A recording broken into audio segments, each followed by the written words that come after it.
The United Nations Economic Commission for Africa says the Belt and Road Initiative has the potential to transform Africa into a well-connected and well-developed continent. According to the Executive Secretary of UNECA, the current infrastructure deficit of Africa of almost $100 billion can be solved through China's proposed BRI. CGTN's Girum Chala has more. By far, the Belt and Road Initiative is said to be the single largest growth and development initiative the world has ever seen in the last century. 65 countries, 400 million people, and almost 40% of world's GDP is going to be positively impacted by the China-based Belt and Road Initiative. For Africa, it means even more. Our overall infrastructure cost on the continent about $130 billion.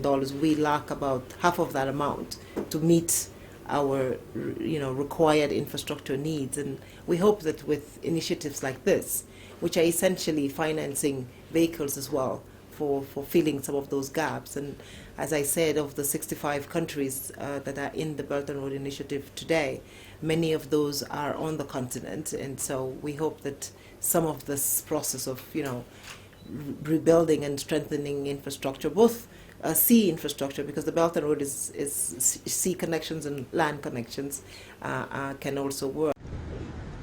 Africa every year loses about 2% of its GDP because of lack of proper infrastructure. The Executive Secretary of UN Economic Commission for Africa, Vera Songwe, says African states must work together to see the Belt and Road Initiative successful.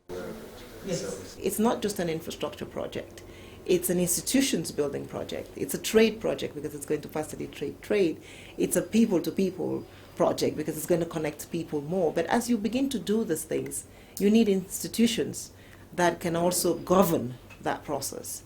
And I think that it's going to be very difficult for us to go fast on these projects if we don't have clarity on what are the governing institutions around which we want the project to exist. And we want to use the Belt and Road Initiative to ensure faster and much more efficient application of the African Continental Free Trade Area Agreement, which basically means logistics. And so what we would care about, I think, the most is how can we speed up the logistics infrastructure that we need to make the CFTA a viable agreement.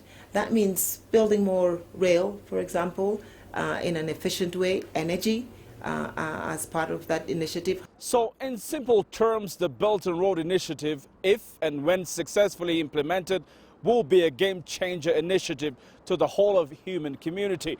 For Africa, it is a guarantor of a giant leap forward, away from knee-deep poverty. Girum, Chala, CGTN, Addis Ababa, Ethiopia.